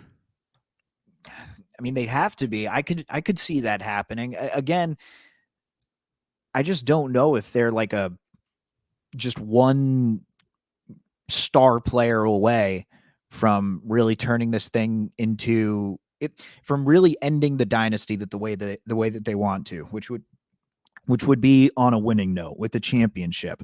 I mean, think about it with the Bulls, after they won and it all blew up and they kind of stunk after that. But that's now the Warriors are just going to be in that same situation, except without potentially winning a championship again. Yeah. I don't know what the answer would be. I'd be interested in that, but God, it's just, even Kuminga has come on so much this season. Like, I don't want to trade Kuminga. Like, I know, but in order to make a big move, you'd probably have to be part of the deal in some regard. Probably have to be, but you'd have to get whoever it is. I don't know who it is. Whoever it is, it better be the perfect fit for Stephen Curry, and they better know, because this would be the last ditch effort that they where they can get someone. I really don't know. Like, again, I said this, I think, a couple of podcasts ago, but they need someone else who's just able to create their own shot. They have too many guys right now who are fantastic. They're very smart. They play with you have to be in order to play with Steve Kerr's offense. But what about a guy who can just get you a bucket when he's one-on-one? Not a guy who is going to be getting open because Draymond's running the split action, or, someone who's just sitting there in the corner at the 3-point line and then a backdoor cut and they're just wide open because Steph Curry is pulling everyone with him, gravitating towards him. Gravity, Steph Curry. No one is mentioned more with gravity than Steph Curry. Nobody. Like, when are they gonna get that guy? Because you mean Kevin Durant? Yeah, exactly. Another guy. Like, are they ever going to get that guy again? Can Kuminga be that guy? God, Kuminga's he's so athletic and just so powerful, and that talent is undeniable. But there's times when you're not going to have a little bit of space to run down the lane and get a dunk. There's some times when you're just going to have to be settling for the mid-range and have to knock it down at a pretty high clip. Like, can Kuminga be that guy? I don't know. I don't know. Yeah, Well, I just mean, too much. It's like we try as fans so hard to fix this team, but in the reality, I'm not sure the Warriors know really what to do right now, because I think they truly believe that this team they got was going to be one that could compete. I think they truly believe that, and or maybe not. I still think they do. I still think that don't be surprised if they don't do a lot in the offseason. Like I think Joe Lacob thinks that this is still 2015. So I think they're gonna get into the play-in. I think that the Rockets are young, and I think the Warriors could beat them coming up this Thursday. We'll see about that.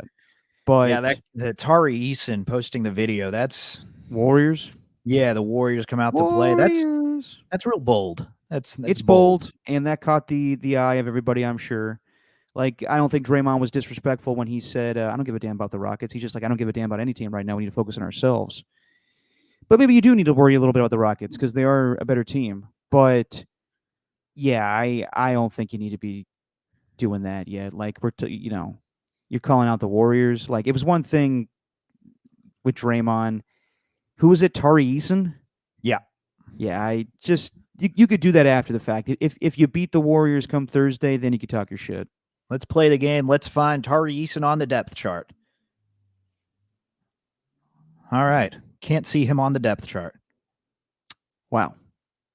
Yeah, I didn't even know who he was. Is he even a part of this team? Well, he's on the roster, but he doesn't play. But he's not on the depth chart, as far as I can see. That adds even more to it. So, whatever. Bold. Speaking of the T-Wolves with a potential Karl Anthony Towns trade, this story with Glenn Taylor backing out of selling the team to Alex Rodriguez and Mark Lowe Lore, I think, whatever his name is incredible.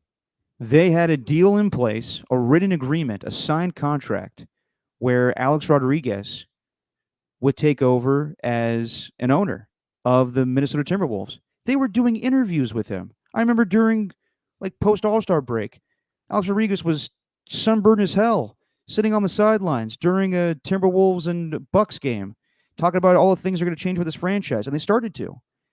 And then, they had some weird agreement where Glenn Taylor, as part of the transaction, gets to still have a say in the team for the last 2 years, so the actual transaction won't happen. And then the guy just backs out. Like, this thing is fucking nuts. Well, it's not that weird, because there's precedents for it earlier this season with the Mavericks and going to Adelson. I forgot her name. I forgot her first name. Sheldon Adelson's late Sheldon Adelson's wife. Yeah. She purchased a majority of Dallas while letting Mark Cuban have continue with his having a minorship stake in the team, while also continuing with day-to-day operations. So there was some precedence here. And I think what happened, because it's funny that it didn't sound like Glenn Taylor backed out. It said that they didn't meet the terms of the agreement, which was you had 90 days to make the final payment, because they made it in separate installments.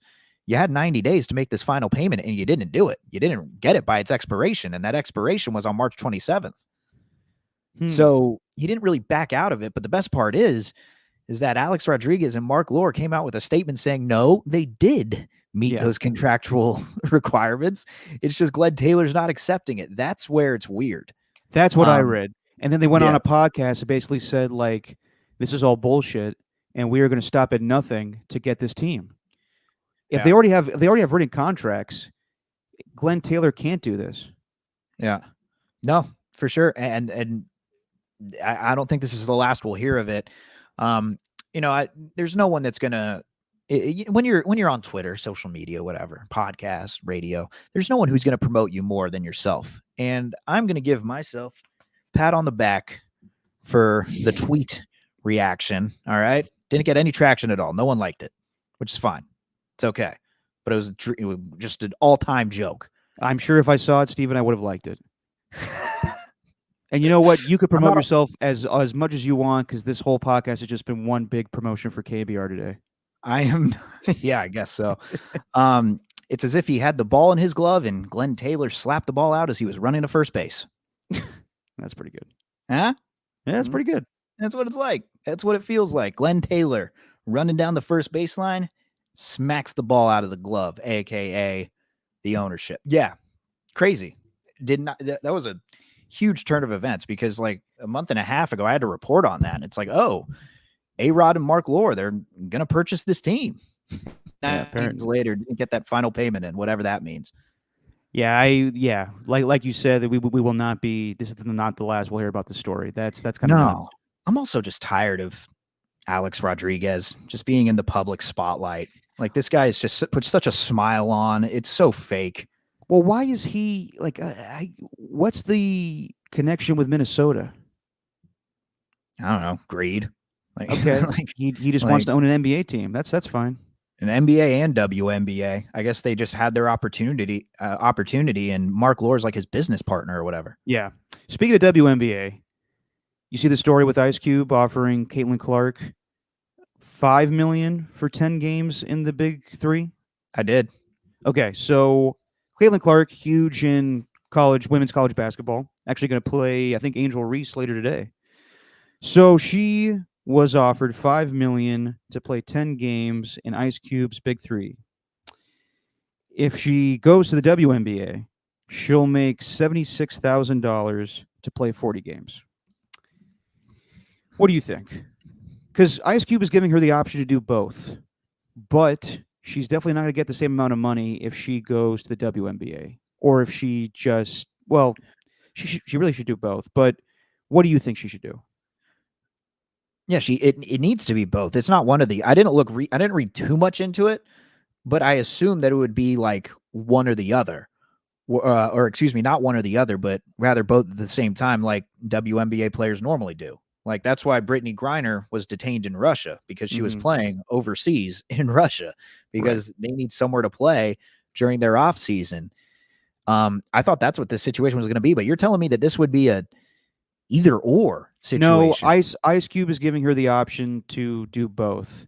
But that's I mean, like I don't know when the Big Three, does that coincide with playing in the WNBA schedule? I don't know. Here's the thing that I would do if I was Caitlin Clark. I would take this offer and go to the WNBA and be like, I want to be a part of this league. I'm going to be the face of this league, and I'm going to bring a whole new audience that you guys have never had. Can you guys match it? And I will not be a part of this Big Three whatsoever. And I will be the face of your league, and God knows that if I'm a part of it, you'll get more publicity than you ever had in your lifetime. And maybe they don't have the funding to do that. But if I was Caitlin Clark, I would use it to my benefit to get a bigger deal with the WNBA. And she has to go to the WNBA. Like, just going to the Big Three, like, that's not going to mean shit. That league has been rumored to fold a couple times now. Her going to the WNBA would be huge. She just needs to get the financial wealth that comes with that. For sure. But it just speaks to a larger issue where a guy like Ice Cube, who owns a league that has not been around nearly as long as the WNBA, has the ability just to pay one of their players $5 million. Like, didn't what's the Nets owner's name? I can't remember. The old Russian guy? I don't know. But there's a story where he owns the WNBA team too, and like he chartered private flights for his team, and he got in trouble for that because the WNBA doesn't do that for their teams. And he got penalized for it, for trying to treat his WNBA team like a professional organization. Instead, like, you know, they have to fly regular airlines. They still do it as a team, but nothing as extravagant as what he tried to do. It's a mess with the WNBA. I think she should absolutely do both, but I think the WNBA needs to take a hard look and say, like, damn, is the Big Three really going to get involved here? You know, like how the biggest thing in the NBA All-Star weekend was Steph versus Sabrina. And it's probably going to, I have a feeling they're going to expand that. I don't know anything, but with Chase Center next year, with Oakland hosting the festivities too, like they're probably going to have an NBA versus WNBA 3-point contest, maybe like a 3-on-3 or something like that. she should take that money, but this just speaks to a much larger issue, man. The fact that these guys in, I don't know, Major League Baseball, the NBA, they can easily get paid this amount of money. I mean, the NFL too. Like, Caitlin Clark's about to be the #1 overall pick in next year's draft. Yeah. Like, she can't be making $1 million. I think it's just, I don't know. It's such an embarrassment in many ways. I agree, but I think maybe in time she can. If she Yeah. comes over to the league and then she makes it bigger and they are able to get more financial support, then maybe she does. Yeah. But she should do both. Big three may turn into, it may be interesting with her getting that amount of money and then like former NBA players like, what the fuck is this shit? So it may not be a smooth thing for her, but financially, yeah, she definitely, I mean, like, if it's an inconvenience for her with a game or something, I would just tell Ice Cube, like, I'll do select games, but I'm not doing, I'm not going to be there every time. It's $5 million. Yeah. Yeah. It's $5 million. Yeah. Just do it. But you got to play the WNBA though. Like, No, she will. That's where she's going to grow.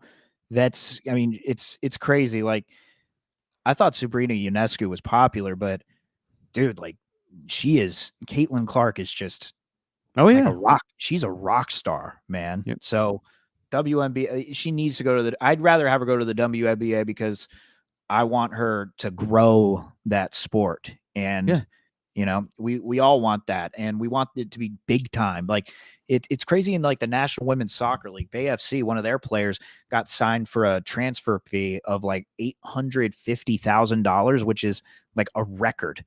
And the person that they transferred is one of the best to ever play in her country.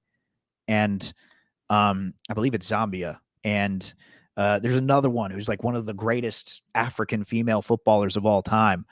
And like, it's like, damn, $800,000. Like, that's it. There's got to be more money involved with this stuff. But that blows my mind that 78,000 is what she could be making. That's crazy. Yeah. No, I think that I think she should do both. But yeah, her going to the WNBA would be huge for that sport, no doubt. Yeah. And then lastly, what do you think of this whole Jonte Murray thing on the heels of Otani's? Did I say his name wrong? Yeah. What's his name? Porter. Jonte Porter. Jesus. Yeah, I'm thinking of Jamal Murray.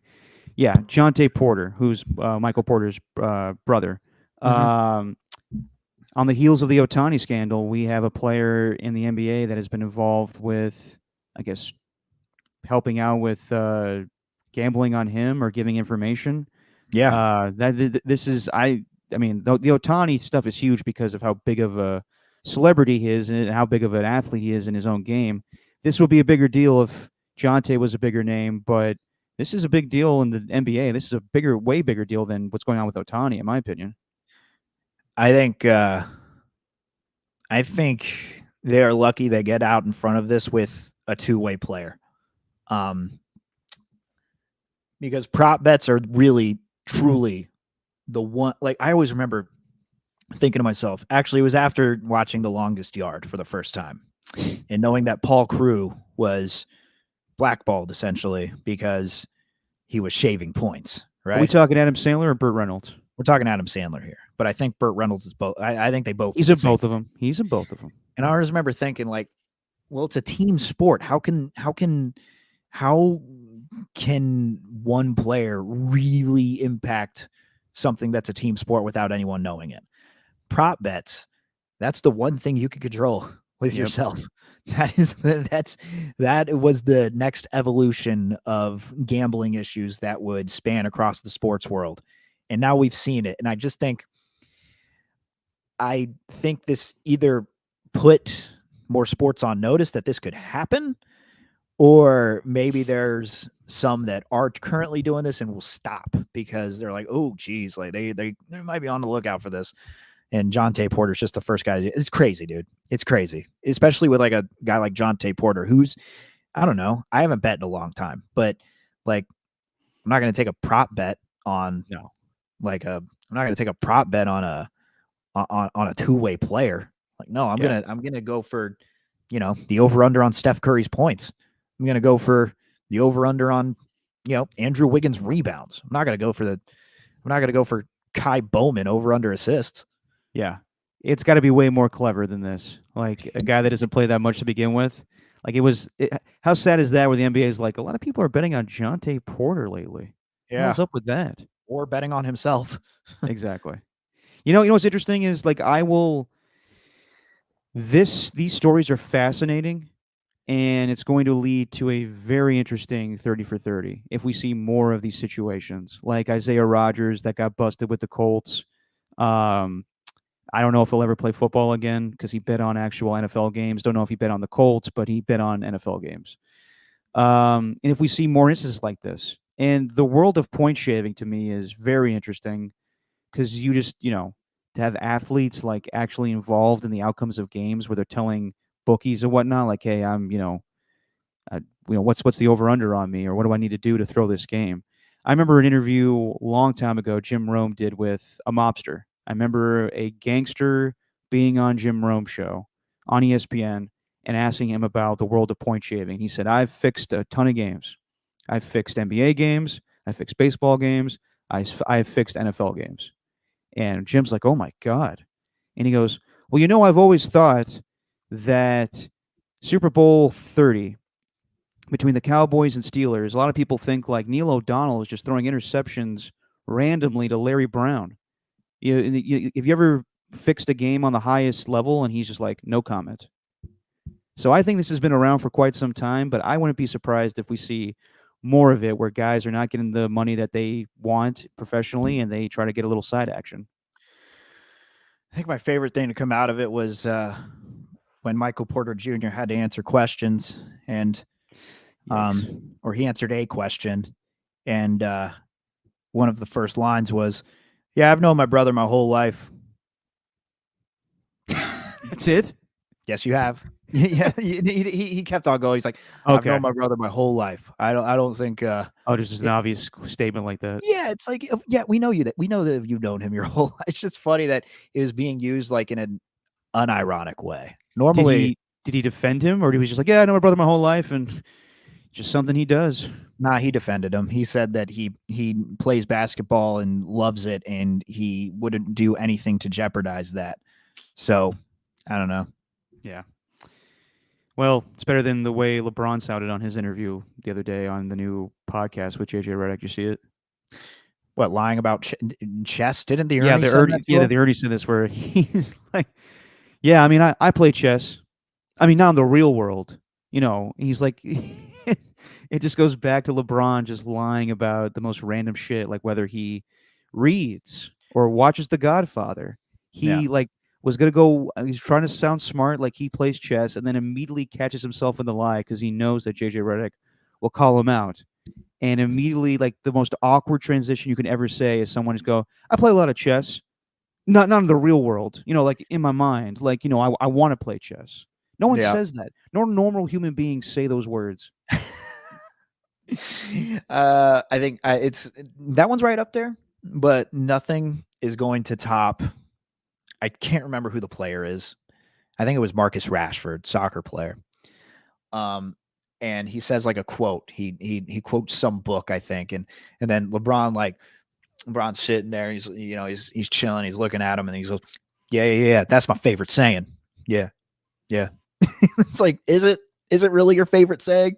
That's my favorite one. That's the best. God, didn't he say like he was like a big fan of some obscure soccer player where you were like, no one knows who that is?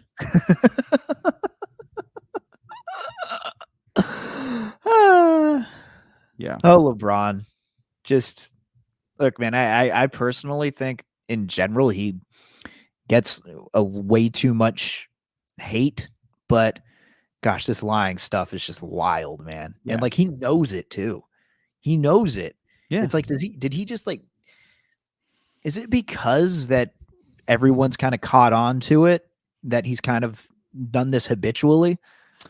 Like, is it just because that's why he caught himself? Or I think he's just a compulsive liar. I think that he'll get caught up in interviews trying to, because I'm sure a lot of it is, his team wanting him to sound a certain way or whatnot, and then he just says things, and then he's like, "Oh shit, I actually have no idea what I'm talking about." Oh, LeBron. Yeah. Should we do a little pop culture catch up? Sure. All right then. Steven, anything you've seen lately? Oh, you had that ready to go. Oh, there's one thing that Jesse and I are back watching. I think it's fantastic. I recommend everybody watch this show. It's a brilliant piece of British television, and it's called Taskmaster. Okay. Have you heard it? Have you heard No, of it? I haven't. I've not. So I think it was made, I think it started in 2020, and I think they just debuted their season 17 first episode. Okay. So they've done a lot of these. And in British TV, there's like a lot of rotating comedians that go on these panel shows. They have a bunch of different ones. Taskmaster is kind of the same thing as that, except it's literally in the name. There's a host and then like kind of his assistant, but his assistant is actually like the brains behind the operation. He's the one that created the show, and it was actually based off a skit. But what he has is these 5 comedians each season, and they perform like a series of tasks, really stupid ones. Like they'll one, for example, they'll have like the special Taskmaster house where all the tasks are done. And they'll have one, for example, that's like, get the potato in the hole, but you can't step over this specific boundary. They just stupid tasks that really are pointless almost, but they're fun. And sometimes they make you think. You have to think a little bit. Sometimes they're just really goofy. Like there's one which was literally, eat as much of this watermelon as possible. Your time starts now. Like, you know what I mean? That kind of thing. And yeah, it's fantastic. So I highly recommend anyone watch that. It's just a feel good show. It's seriously the easiest thing to sit down and just binge. I highly recommend it. What's it on? YouTube. Just go to YouTube. Okay. Go to Taskmaster. It was actually kind of crazy. Jesse and I we stopped watching it for a while, and then we're back on it. And I didn't even know they were coming out with this new season. And then the main host and the assistant, the main host's name is Greg Davies, and the assistant's name is Alex Horn. They were on a Seth Meyers show doing an interview promoting it. So I was like, damn, all right, this is actually, I thought it was just like an English TV show. I didn't know I didn't know this was a thing. So if you're into like British comedy, it's very self-deprecating. I highly recommend anyone watch it. Taskmaster. That's what I've been on lately. What about you? I'll check that out. I've been watching a few things. I do want to eventually start Shogun. I heard that's a really good show on FX. And as soon as I finish up Peaky Blinders, I'm on the second to last season. I'll start getting into that maybe, or whatever the show crosses my way. But instead, I decided to watch last night Roadhouse, the new Jake Gyllenhaal movie of the remake with Patrick Swayze. I've got a tip for you. Yeah.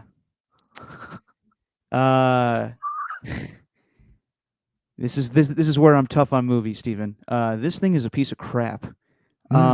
It's bad. It's really bad.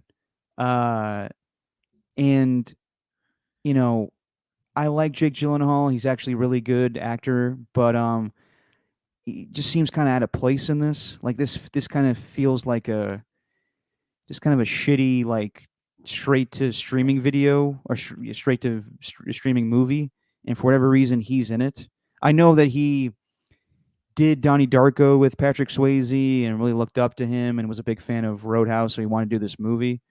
But good God, the fighting is stylized in a weird ass way where the camera just goes all over the place while they're fighting each other.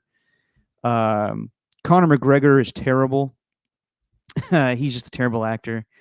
And I can't stand in movies where they always have the strong silent type dude that goes from place to place, doesn't say much, and they always let the supporting characters do all the talking for him.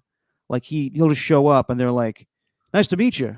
Oh, not much of a talker, huh? Well, welcome to Florida. You must have heard it's kind of crazy out here, huh?" And he's just like not saying anything. Where I'm like, that's not how people talk. People don't just see like a weird drifter and be like, "You seem fun. I'm gonna have a one-sided conversation with you." That's why I like the movie Drive or Driver with Ryan Gosling. But the part that always bugs me is he just has multiple conversations in that movie where he says nothing and people just say shit to him. So that's where you're at with Roadhouse. It's the same as that. No, Drive, or was it called Drive or Driver? Drive. I haven't seen it. Oh, Drive's a good movie. No, Yeah. Roadhouse sucks. Like Post Malone is like in the opening scene. They're making it out to seem like he's like a badass fighter, and no, it's bad. It's a bad movie. I watched the old one for the first time recently. That's just good, stupid fun. It is. It was so ridiculous, and I remember thinking to myself, like, why remake that? Like, you're not going to be able to remake Patrick Swayze doing whatever it is that he's doing outside of his house, shirtless. What is he doing? Like Tai Chi? Yeah. Or whatever it is. And like, you're not going to be able to recreate.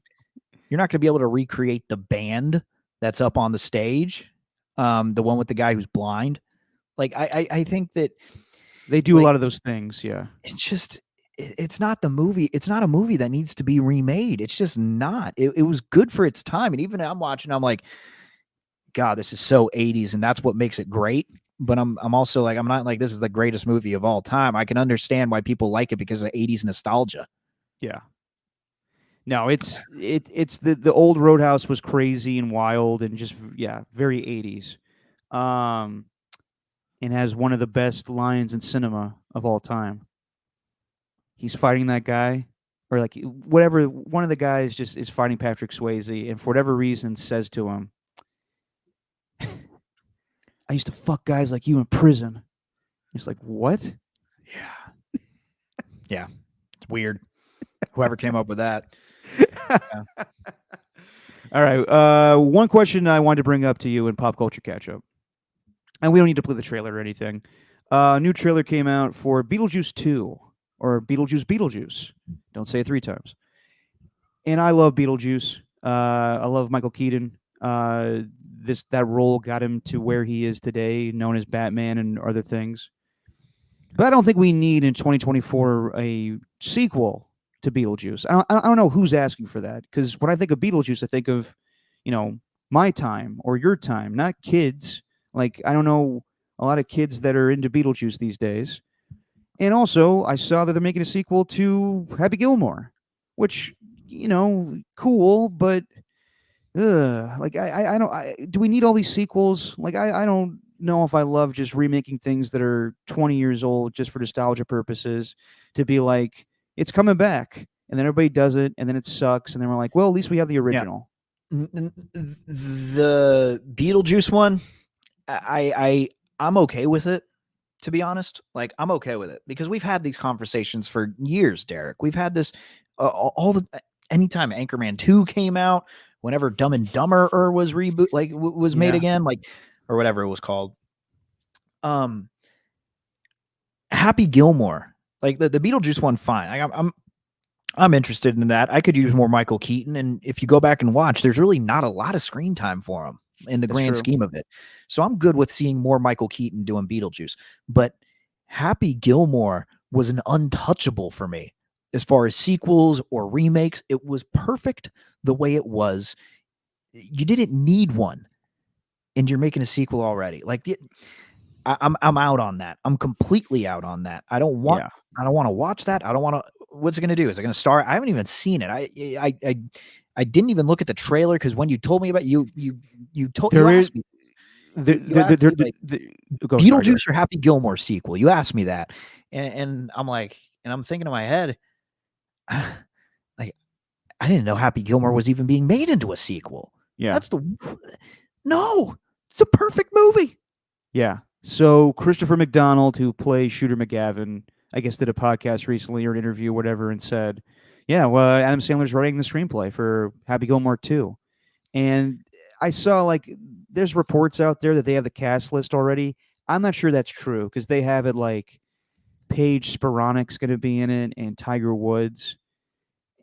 I don't think that's happening officially. I think that's maybe the intention that they want to do, but I don't think that they're actually appearing in the movie as of yet. And you can't have Chubbs. You can't. I mean, like, I guess the rumor is they want Tiger Woods to play Chubb Peterson, Jr.